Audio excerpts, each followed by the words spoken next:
Mink జీవి మురికిని ద్వేషించడం వల్ల తన ప్రాణాన్ని ఎందుకు పోగొట్టుకుంటుంది? అసలు మింక్ జీవి ప్రత్యేకతలు ఏమిటి? నేటి క్రైస్తవులు మింక్ జీవి నుంచి నేర్చుకోవలసిన గుణపాఠం ఏమిటి అనే విషయాలు ఈ వీడియో ద్వారా పూర్తిగా తెలుసుకుందాం. ముందుగా మింక్ జీవి యొక్క ప్రత్యేకతలు ఏమిటో తెలుసుకుందాం. మింక్ జీవి వీజల్ జాతికి సంబంధించినది. వీజల్ జాతిలో చాలా రకాలైన జీవులు ఉన్నాయి. ఇవి శరీర పరిమాణంలో చాలా చిన్నగా సన్నగా ఉంటాయి. ఇవి మాంసాహార క్షీరదాలు. వీటిలో ఇప్పుడు ధ్రువ ప్రాంతాల్లో మరియు చల్లటి వాతావరణంలో నివసించే మింక్ అనే జీవి గురించి నేర్చుకుందాం. ఈ జీవిని మీరు స్క్రీన్లో చూస్తే ఎంత అందంగా, చిన్నగా, క్యూట్గా, ఎంత ముద్దొస్తుందో కదా. అలాగే ప్యూర్ వైట్గా మన కంటికి ఎంతో ఆహ్లాదకరంగా కనిపిస్తుంది కదా. ఇది ముస్టెలిడే కుటుంబానికి చెందినది. పొడవాటి సన్నని శరీరం కలిగి ఉంటుంది. అలాగే దీని కాలి అడుగు భాగాలు స్వచ్ఛమైన తెలుపుదనాన్ని కలిగి ఉంటాయి. పొడవాటి తోక కలిగి ఉంటుంది. దీని శరీర బరువు 170 గ్రాముల నుంచి 260 గ్రాముల మధ్య ఉంటుంది. దీని పొడవు 7 నుంచి 13 అంగుళాలు ఉంటుంది. దీని శరీరం చాలా మందంగా ఉండి తెల్లటి బొచ్చు దీని చర్మంపై గుబురుగా ఉంటుంది. ఈ జీవి ఎక్కువగా ఉత్తర అమెరికా, యూరప్, ఉత్తరాసియా, న్యూజిలాండ్ ప్రాంతాల్లో ఎక్కువగా నివసిస్తుంది. మింక్ జీవి ధ్రువ ప్రాంతాల్లో బొరియలను నివాసంగా చేసుకుని జీవిస్తుంది. మింక్ జీవిలో ఉన్న మంచి లక్షణం ఏమిటంటే మురికి అంటే అస్సలు ఇష్టపడదు. తన శరీరానికి మురికి అంటుకోనివ్వకుండా చాలా శుభ్రంగా, పరిశుద్ధంగా ఉంటుంది. అలాగే మింక్ జీవి యొక్క తోలు చాలా ఖరీదైనది. దీని తోలును దుస్తుల తయారీలో ఉపయోగిస్తారు. ఎందుకంటే దీని తోలు చక్కటి గుబురుగల బొచ్చుతో ఎంతో అందంగా ఉంటుంది. మింక్ జీవి తోలుతో తయారైన దుస్తులు గొప్ప గొప్ప ధనవంతులు మాత్రమే ధరించుకుంటారు. ఎందుకంటే అవి అంత ఖరీదైనవి.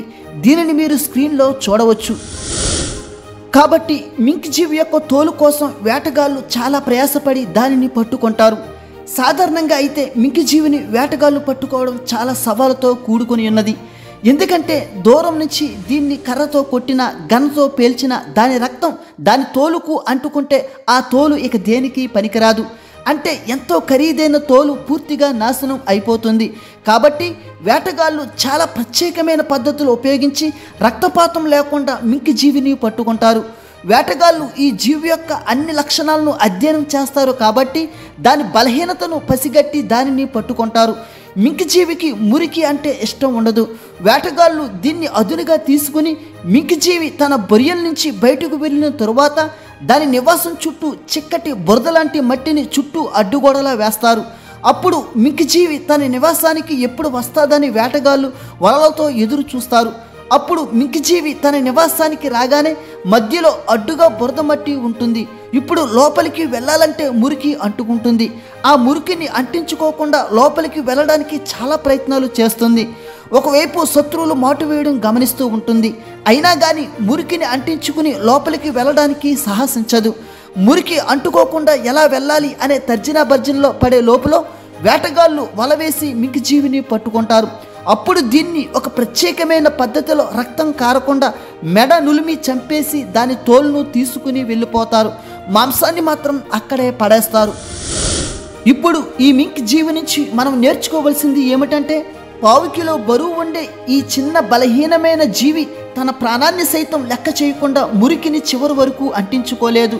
తన ప్రాణాన్ని పోగొట్టుకుంది కానీ మురికిని మాత్రం అస్సలు అంటించుకోలేదు. ఈ సృష్టిలో అన్నిటికంటే శ్రేష్టమైన వారిగా దేవుడు మనల్ని సృజించాడు. మింక్ జీవికి ఉన్న గుణం ఇప్పుడు మనలో చాలామంది లేకుండా ఉంటున్నారు. మురికి అనగా పాపం. పాపానికి దూరంగా ఉండమని దేవుడు సెలవిస్తున్నాడు. కానీ మనం ఈ లోకమాయలో పడి పాపం అనే మురికిని దేవుని మాటను లెక్క చేయకుండా అంటించుకునే ఉంటున్నాము.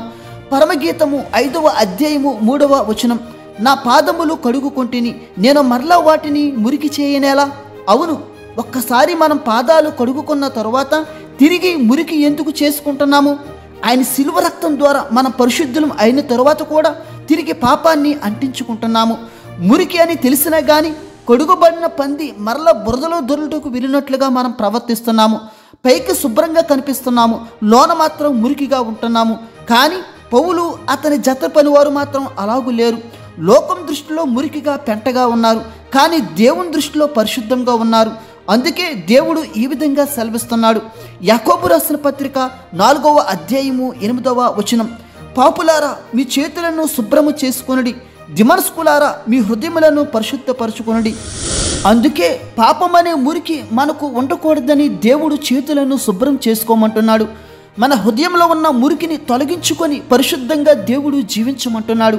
కాబట్టి ఇప్పుడే మన పాపాన్ని ఒప్పుకొని దేవుని దగ్గర పశ్చాత్తాపం చెంది ఆయన పాదాల దగ్గర పడినట్లయితే అప్పుడు దేవుడు మనలను ఈ విధంగా చేస్తాడు.